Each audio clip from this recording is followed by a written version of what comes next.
Hello, I'm Steve Weber, the host of Essential Book Drop. Happy Saturday, everyone. Welcome to the weekend. It's November 15th, 2025. As always, I'm joined by my co-host, my bookworm sidekick, and my partner, Cassandra. Good morning, Cass. Good morning. So ready for the weekend. Me too.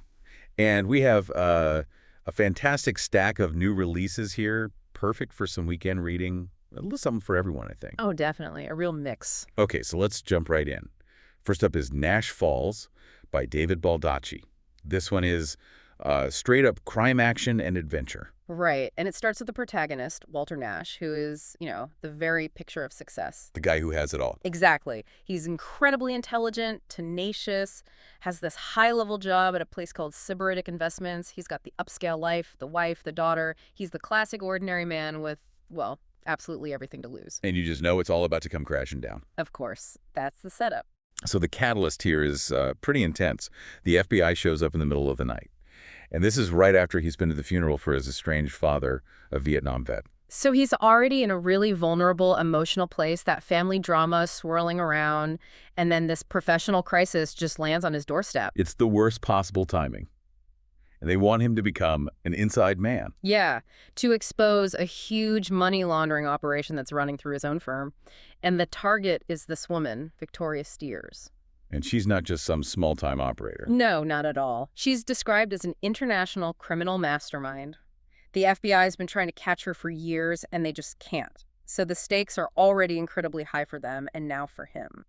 So he agrees to do it, and this is where the classic Baldacci twist comes in. Right, because you think, okay, he's the mole, he's going to be sneaking around. Which she finds out. Almost immediately. And she doesn't just find out. She, and I'm quoting here, turns the tables on him in a way he never could have contemplated. Wow. So his whole world is just gone. His cover, his safety. Completely gone. He's outmatched, the FBI can't protect him, and now he has to transform. The book says he must become the exact opposite of who he has always been. So he has to go from this ethical, by-the-book family man to something darker? Much darker, more ruthless. Just to survive and, maybe get some revenge, it ends on that classic cliffhanger. And even that may not be enough. Love that. Okay, from high-stakes financial crime, let's do a complete tonal shift. A big one. We have Sleigh Bells and Snowstorms by Claire Kingsley. This is a new small-town Christmas romance. And it is peak cozy holiday vibes, but with a twist. So our hero is Jensen Lakes. He's handsome, charismatic, all of that. Of course he is. But he has this playboy reputation that's actually a cover. It's a professional persona he uses for his, let's say, unique line of work. A retrieval specialist, basically. A private investigator. Something like that.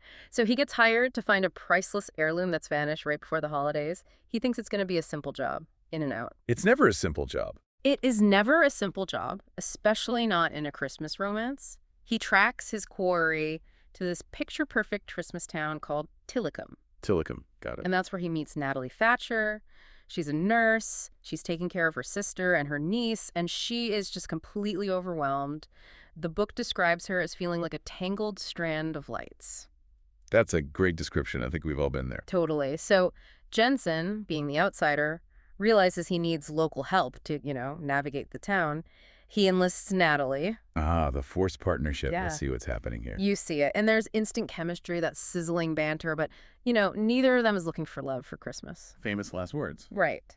But here's where it blends genres. It's not just a rom-com. The story escalates when danger mounts. Danger. In a Christmas romance. Yes. Suddenly, Natalie's life is actually on the line, and Jensen has to risk everything to keep her safe and get her home for Christmas. So it's got adventure, suspense. Adventure, suspense, coziness, and, a guaranteed holiday happily ever after. It sounds like a lot of fun. It really does. Okay, our last book for today. Yeah? We need to shift gears again, and this time. This is a much more serious one. A very serious one. This is Running Deep.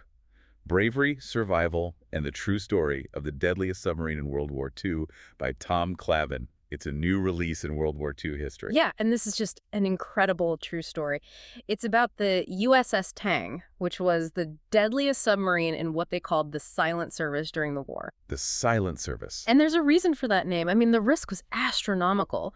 Submariners in WWII had 6 times the mortality rate of sailors on surface ships. 6 times, that's staggering. It is. And the Tang, under its commander, Captain Richard O'Kane, was just legendary. It sank the most enemy tonnage, rescued the most downed pilots, an incredible success rate against all odds. The book obviously focuses on a tragedy. The ultimate tragedy, it's October 24th, 1944. They've just destroyed an entire Japanese convoy, an amazing feat. They fire their very last torpedo, number 24. Huh. It malfunctions. It does what they call a circular run. Huh. It boomeranged. No. It came back and struck their own boat. The Tang sank 180 feet down to the bottom. Unbelievable. Yeah. Just the worst imaginable luck. The worst. Out of 87 men on board, only 9 survived the sinking and managed to make it to the surface.